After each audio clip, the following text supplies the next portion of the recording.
Hello YouTube and welcome to lesson 11 of the Adobe Edge Animate tutorial series. So far we have been working with fixed layout inside of Adobe Edge Animate. But over here what we can do is we can also work with responsive layouts. So in order to enable responsive layouts, you can see that I have a typical width and height over here which is set in pixels. So if I want to work with responsive layouts, what I can do is I can enable percentage just like this. So let's say the height, I want it to be constant. Usually the heights are constant. And over here, there's the width that is in percentage.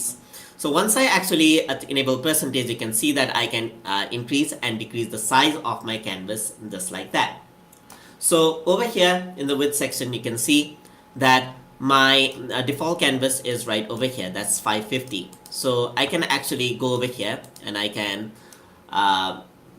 I can set minimum width over here. So right now the minimum width is 0, which is not a good idea. So usually what I want to do is I want to set the minimum width to, let's say, around 700 pixels or around 600 pixels. Alright, so once I do that, what happens is that it does not go below 600 pixels. And let's say I want the maximum width to be there's none right here, so let me just enable over here.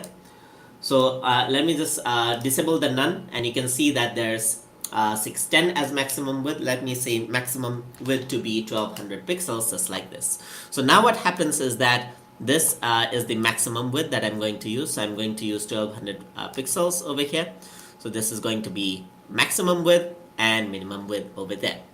But right now, the way we animate will also differ. So I have to work in percentage when I animate, and that is very, very important. So let's say, let's start the animation over here onto 600 pixels, just like this. And let me grab an ellipse tool right here. So let me create an animation just normally without changing any of the other options. So let me just change it just like that. Let me create a 2-second animation just like this.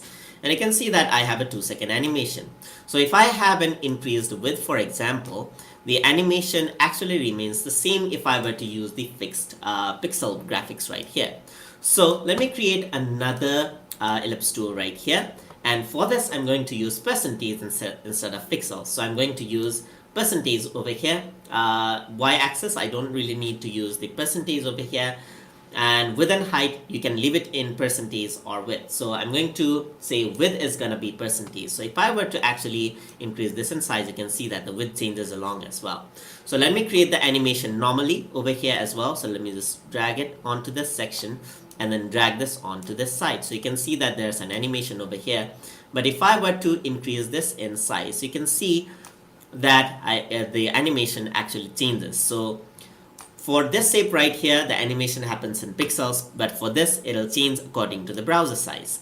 So now what I want to do is, usually I don't want the shape of the object to change. I just want the position to change. So instead of setting width to percentage, I'm just going to set it back to pixel. So if I were to increase this in size, now what happens is that the position is in percentage, but the shape is not. So you can see that if I were to decrease this in size, then the animation happens just like this. The two object crossover each other, and if I were to increase this in size, you can see that the two objects do not cross over.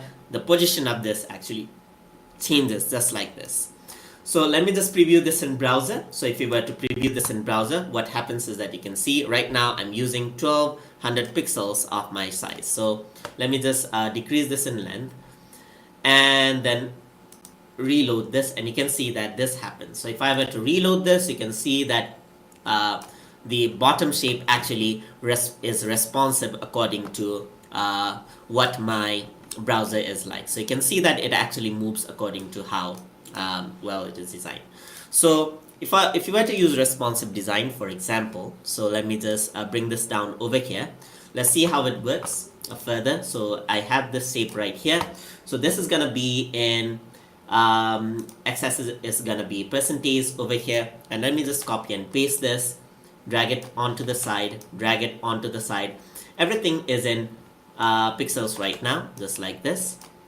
And let me have in an animation just like this over here at the bottom. Just drag it down. So this is gonna be my animation just like this. So this is dragging down, and if I were to increase this, you can see that it actually is responsive. So if I were to play this in browser, so let's preview this in browser, you can see that the animation is actually very responsive. So if I were to restart this, this is actually very responsive according to what my browser size is. So if you want to create responsive websites, then this is actually very useful. So hope you guys learned something as always. And as always, please like, comment, share, and subscribe.